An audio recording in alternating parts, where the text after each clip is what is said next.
شهر الطاعة والإيمان شهر الرحمة والغفران شهر الطاعة والإيمان شهر الرحمة والغفران أيامك خير الأيام يا رمضان يا شهر صيام وقيام يا رمضان أيامك خير الأيام يا رمضان يا شهر صيام وقيام يا رمضان.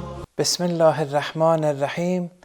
الحمد لله رب العالمين وصلى الله على محمد وآله الطاهرين. Salamun alaikum wa rahmatullah wa barakatuh. In the first session, we discussed through a number of traditions from Ahlul Bayt and a couple of verses from the Holy Quran, broadly illustrating that there are degrees to fasting. And this can also be extrapolated in rational terms, that the phenomenon of fasting isn't all similar to one another. I mean, there are different degrees to fasting, and they vary in their superiority, in their excellence, in their virtue. It shouldn't all be viewed as one phenomenon. Now, here, the important aspect and the important implication to understanding why there are different degrees, we said because the more you lack in acquiring the perfections entailed in fasting, the more you lack in this regard, the more you're compromising your soul. And that although you're a Muslim, as a result of compromising the ritual of fasting in its more superior forms, you may be compromising your Muslim identity. By identity here, I mean that identity pertaining to the soul. And therefore, you may partially be Jew, Christian, Zoroastrian, or Hindu, or other adherents of other beliefs, partially though. But you will be resurrected as them in the hereafter, and that is a result of your lack in a given ritual, such as fasting. And then one of the implications of that was that if you are predominantly a Jew or Christian or Zoroastrian, then even though you're a Muslim by name, when it comes to receiving inheritance from your Muslim parents, then that will be of no blessing, that money received, in whatever area you spend it in. Also from the other side, a Muslim parent, if they want to leave righteous legacies, the best righteous legacy is, according to traditions, a righteous son or daughter. And that means a son or daughter who is predominantly Muslim by soul, in addition to by name. But if that's not the case, and they are predominantly in the realm of the soul, an adherent of another belief system, which is an aberration, be it in rituals or in aqa'id, then that parent will be acting irresponsibly in leaving too much. That won't be seen as a righteous legacy, and it can be the cause of one's spiritual detriment in the hereafter. So that much we discussed in the first session.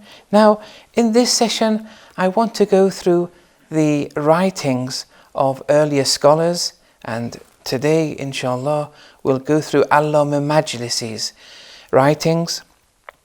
In Biharul Anwar, chapter 97, page number 300 46 onwards, after going through a number of ahadith, which in those ahadith, the different scales and degrees and levels of fasters, those who fast, are portrayed, here Allama Majlisi gives an account. He wants to give a summary of all the different types of fasters that exist.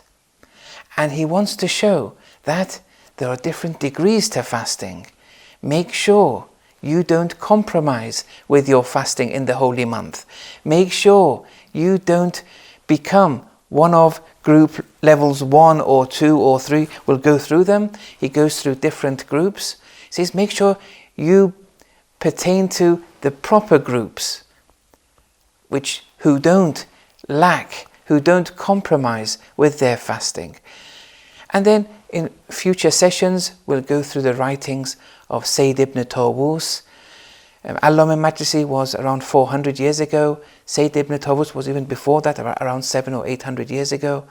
Then we'll speak on more contemporary scholars and their classifications of those who fast, or their classifications in relation to Riya and Ikhlas, two terms which as we progress will become more and more evident, inshallah, what we mean by them and why there are different degrees pertaining to them. Allama writes, فَصِنْفٌ دَخَلُوا فِي الصَّوْمِ بِمُجَرَّدِ تَرْكِ الْأَكْلِ وَالشُّرْبِ بِالنَّهَارِ وَمَا يَقْتَزِيهِ الْإِفْطَارِ فِي ظَاهِرِ الْأَخْبَارِ. There's a group who they enter fasting merely and solely for at the abandoning of eating and drinking, and the abandonment of those things which nullify the fast on a par with the Sharia, the 8 or 9 nullifying causes to fasting, which are outlined in the treatises of the religious authorities, and which can be seen in the traditions, and the fuqaha, the jurisprudence, have extrapolated those 8 or 9 nullifying causes of fasting on a par with the Sharia from traditions of Ahlul Bayt.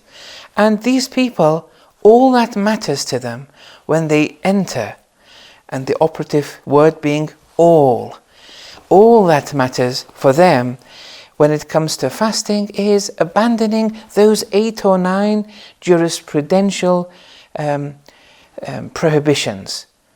They refrain from them because it's prohibited, such as eating and drinking. However, in this first group, وَمَا صَامَتْ جَارِحَةٌ مِنْ جَوَارِهِ عَنْ سُوءِ آدَابِهِمْ وَفَضَائِحِهِمْ.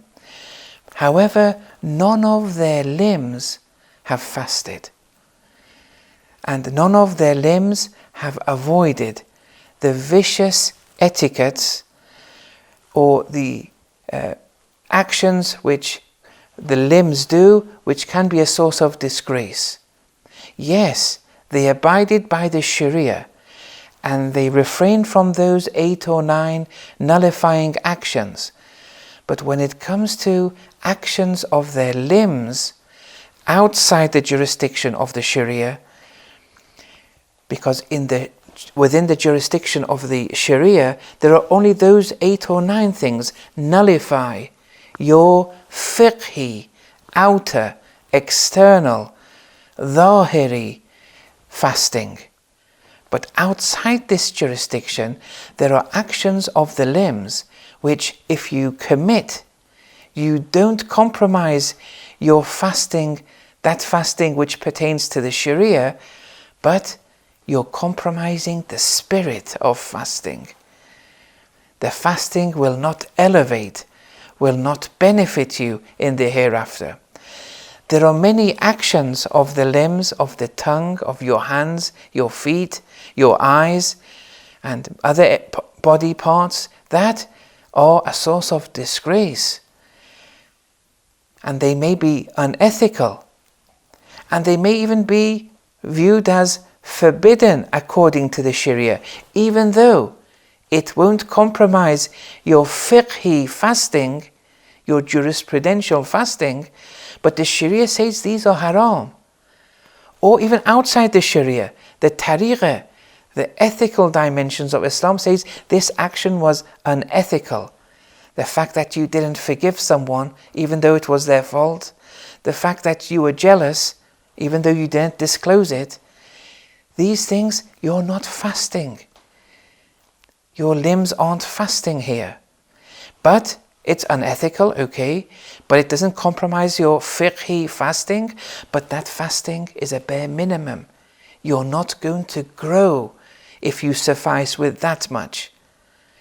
With these people, ما صامت جارحة من جواره, none of their limbs are fasting.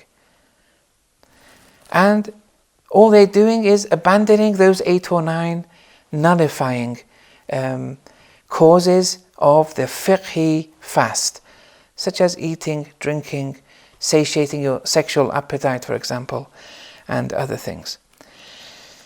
فَهَؤُلَاءِ, these people, يَكُونُ صَوْمُهُمْ عَلَى قَدْرِ هَذِهِ الْحَالِ صَوْمَ أَهْلِ الْإِهْمَالِ. These people, their fasting, based on their status quo, is the fasting of the people who are committing shortcomings. These people are reproached because they are falling short.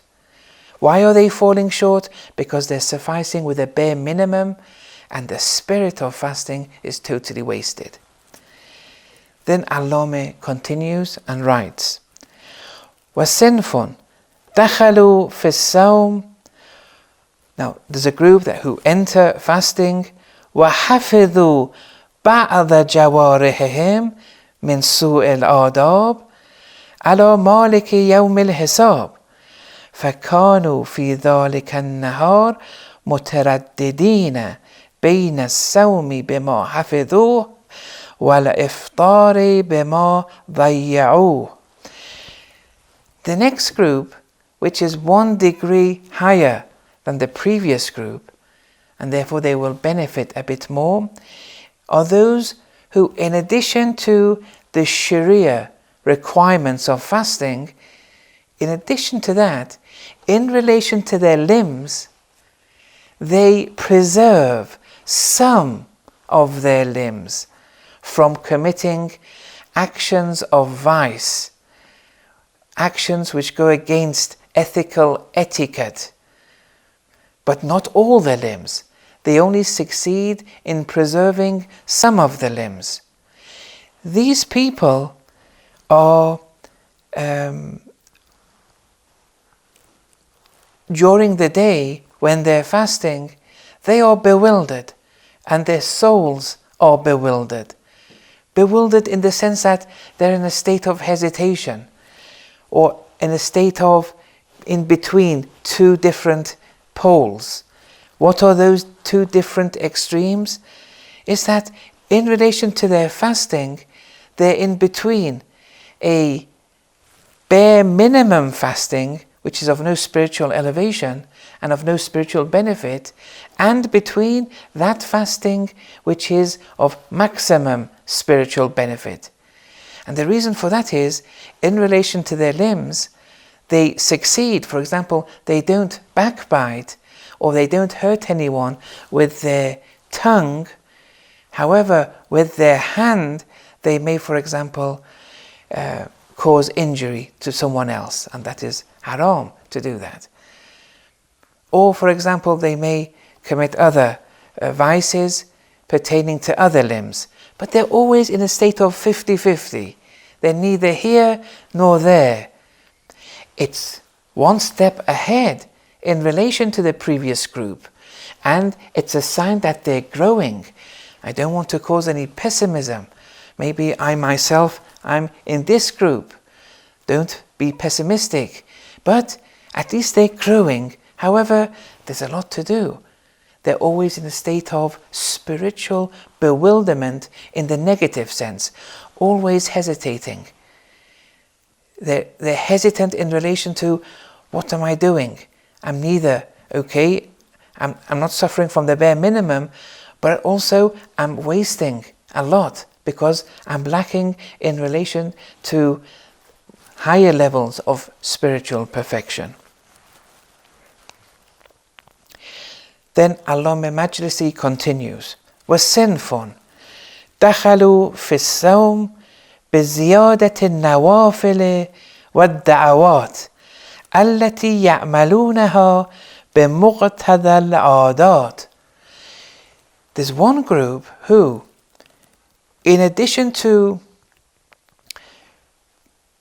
committing themselves to the Sharia, and in addition to committing themselves to their limbs, they also succeed in relation to their limbs. In addition to the previous two classes of people, this group, they also, in addition to the previous actions mentioned, which they're succeeding in, they commit themselves to supererogatory nawafil prayers, and they commit themselves to supplications. But these mustahab prayers and supplications, they do out of habit. But still, it's a good state, because in addition to succeeding the previous two groups' actions, they're committing themselves to extra actions, but it's out of habit. Now, here, then Allama writes, وَهِيَ سَقِيمَةٌ, and this is a disease. What is a disease? These extra actions, the supererogatory prayers, like Salatul Layl, the 11 units, for example, that is recommended at night, or the supplications that one does, these actions, these extra additional actions, he says this is a disease. Why? وَهِيَ سَقِيمَةٌ, the nawafil, and the da'awat, the supplications. They're a disease لِسُقْمِ النِّيَّاتِ, as a result of bad intentions, as a result of ill intentions. Look, we're entering a higher realm now. First it was only physical actions that were pertaining to the Sharia. Then we talked about actions of the Sharia, the Muharramat, and also actions deemed unethical by the Tariqah. They're not sins according to the Sharia, but they're deemed sins according to the Tariqah. You won't burn for them, but you're contaminating yourselves. When you commit to sins of the Sharia, of the Tariqah, you're contaminating your soul. If that contamination reaches a certain threshold, it will make you susceptible to falling short, even in relation to the Sharia. And then you may, for example, not even fast, not even deem fasting important. You're so contaminated. These people, though, in the third group, they don't fail in this regard. And actually they do extra actions, the supererogatory actions they commit themselves to. However, what we see is these very supererogatory actions, they are the illness. And the illness is because of their ill intentions. This is now a different domain opening up before us. That what are your intentions when you're fasting? This also has degrees. You may be part of group 3, which is a very noble group, but you're still spiritually ill because you haven't mastered your intentions. You haven't tuned your intentions properly. And فَحَالُ أَعْمَالِهِمْ عَلَى قَدْرِ إِهْمَالِهِمْ, and the status of their actions is on a par with their shortcomings. So the more the shortcomings, the more ill they are. Why are they ill? Because of those ill intentions. In the realm of intentions, they are committing themselves to a lot of shortcomings. Now, in relation to intentions, we'll speak more about that in future sessions, inshallah. Then the fourth group was sinfun. دخلوا دار ضيافة الله جل جلاله في شهر الصيام. This group, they enter the abode, the guest house of Allah, majestic be He, or glorified be Allah, in the month of Ramadan, in the month of fasting. They enter Allah's guest house. However, and they enter it in a good state. When you look at the context here in what Allama Majlisi has written, when you look at the context of his material here, it shows that in this fourth group, they've mastered the previous three groups, although maybe not the third group in its entirety, but they're entering the month of Ramadan as a guest of Allah. However, وَالْقُلُوبُ غَافِلَةٌ, their hearts are oblivious. وَالْحِمَمُ مُتَكَاسِلَةٌ, their endeavors are sluggish. وَالْجَوَارِحُ مُتَثَاقِلَةٌ, their actions are heavy. They preserve their actions well, but it's a weight upon their shoulders. They're heavy in action. فَحَالُهُمْ, their state, their spiritual status quo is like, now he's giving an analogy for these people. كَحَالِ مَنْ حَمَلَ حَدَايَا إِلَى مَلِكٍ لِيَعْرِضَ عَلَيْهَا وَهُوَ كَارِهٌ لِحَمْلِهَا إِلَيْهِ. It's like someone who's carrying presents for and to a king, to offer the king the presents. However, meanwhile, as he's doing this, he's reluctant in carrying the presents to the king. There's a state of reluctance he's suffering from. وَفِيهِ, in this, uyubun, there are faults in this status quo, faults within such a person who does actions in such a manner that tamna'u min qabuliha wal iqbali alay. There are faults in such a person, so much so that it prevents that person from being accepted from the king, or it prevents those presents being accepted by the king. Wal iqbal alay, and it prevents the king from looking face to face towards that person who has brought the gifts. You imagine someone who wants to take some presents to a king, or to a head of a university, or even to one's uncle, one's father, and he's carrying it, but he's reluctant in carrying it to that person.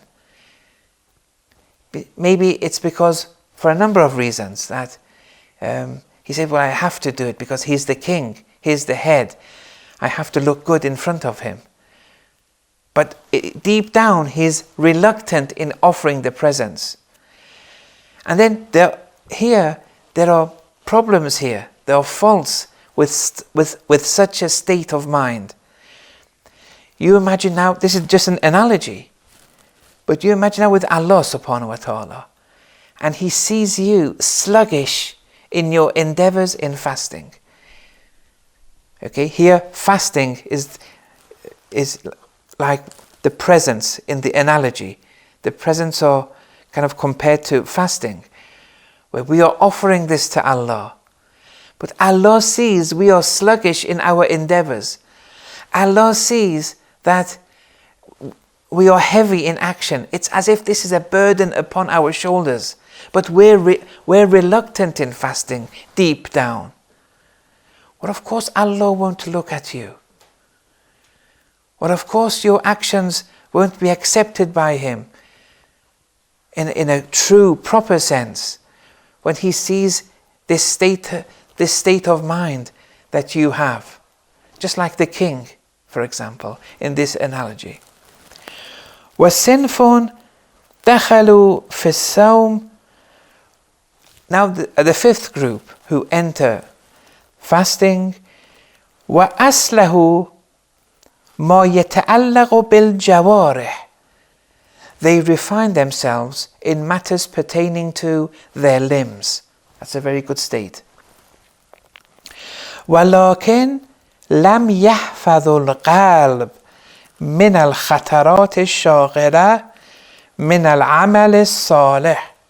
However, they don't preserve their hearts from these mental interferences which occupy them and prevent them from being committed to righteous actions. Look, they preserve their limbs. They refine their limbs. Their limbs don't go and do wrong things. However, the problem is they haven't preserved their hearts. When they haven't preserved their hearts, from what? From certain interferences. For example, love of the dunya, love of a luxurious house, love of a luxurious job, a luxurious X, Y, or Z. This prevents these people in committing themselves to righteous actions. Not all actions are deemed righteous. They have to be based on one's state of the heart.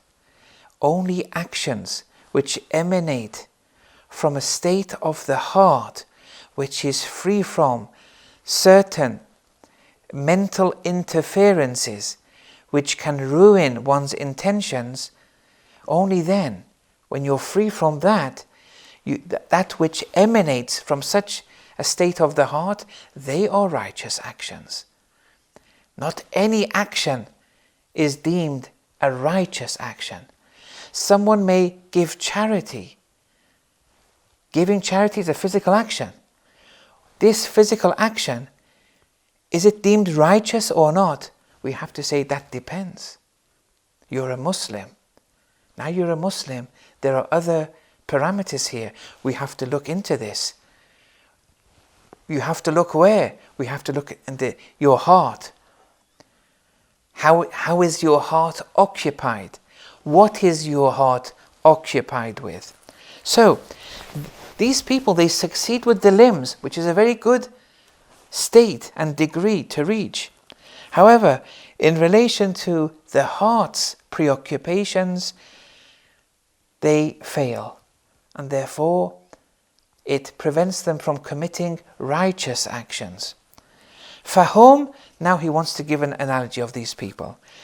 كَعَامِلٍ دَخَلَ عَلَى سُلْطَانِهِ.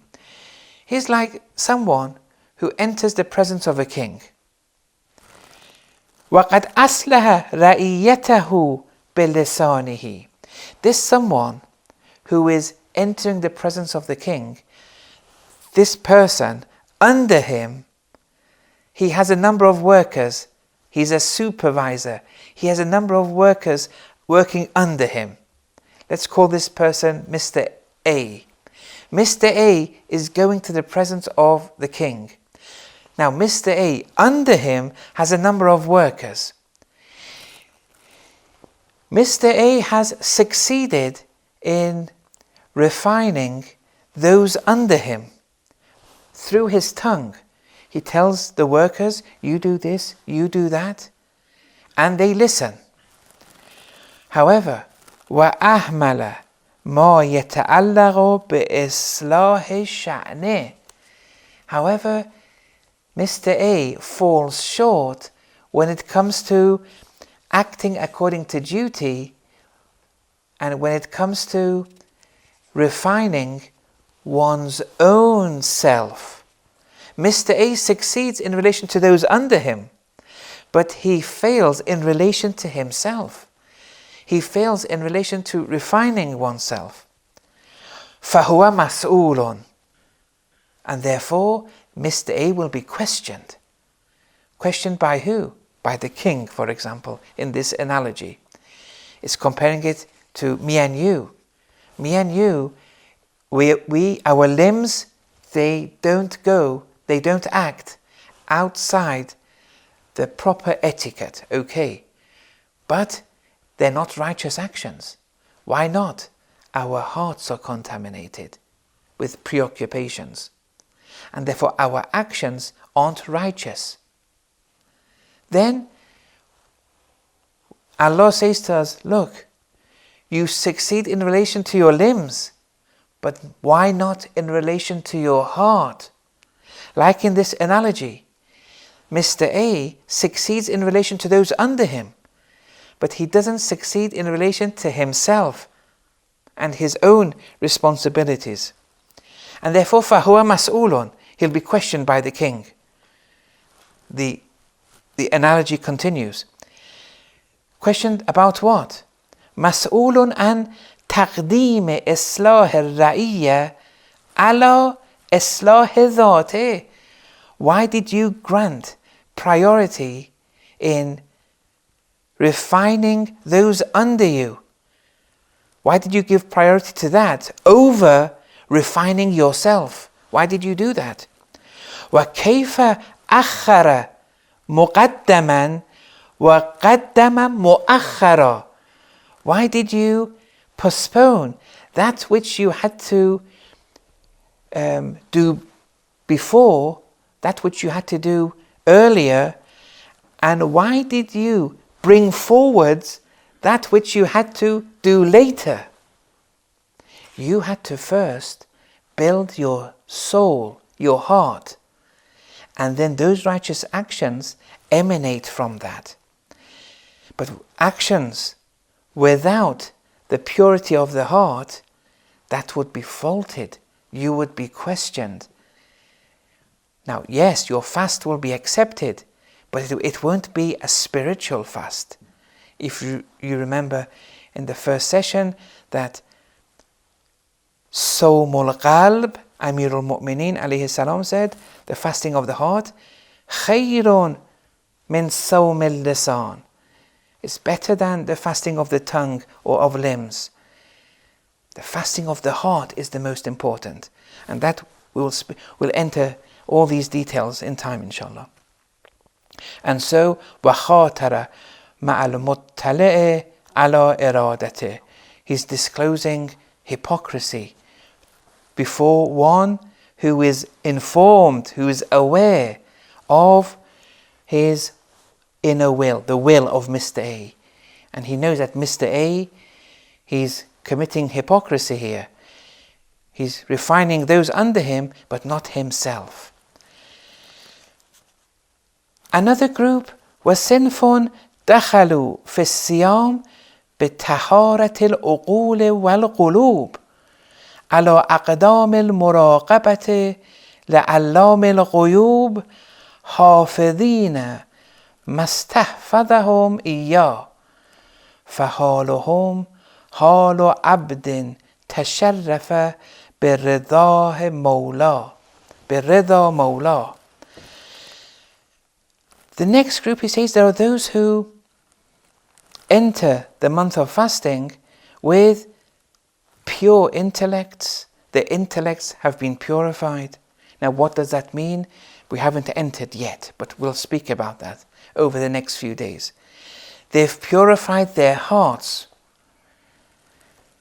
and they're abiding by the degrees of muraqabah and self-scrutiny before the knower of the unseen, Allah subhanahu wa ta'ala, whilst preserving properly that which Allah wanted them to preserve. And they do all that. these people, their status, and this is maybe the best group of people, their status is the status of a slave who has found honor, who's found dignity for reaching one's master's satisfaction. Now, the final group,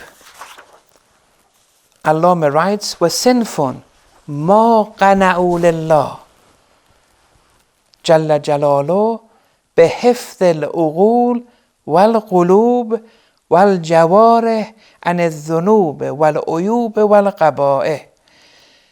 There are some people who are not contented with, who when they're fasting, these people, they fast for Allah, and they're not contented with their preservation of their intellects, of their hearts, preserving their limbs from faults, from sins, from actions of disgrace.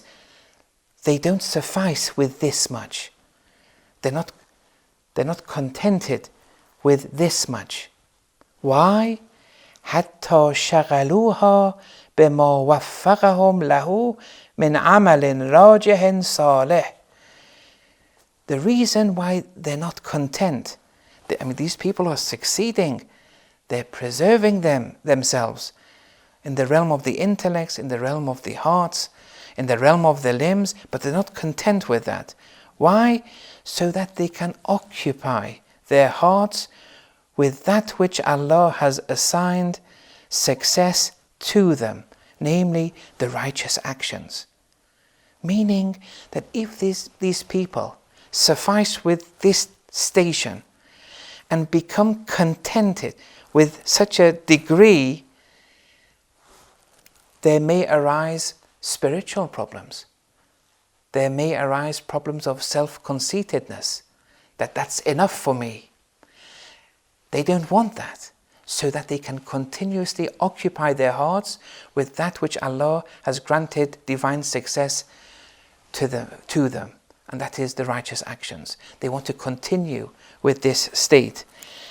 And these people, فَهَؤُلَاء أَصْحَابُ التِّجَارَةِ الْمُرْبِحَةِ وَالْمَطَالِبِ الْمُنْجِحَةِ. These people are companions of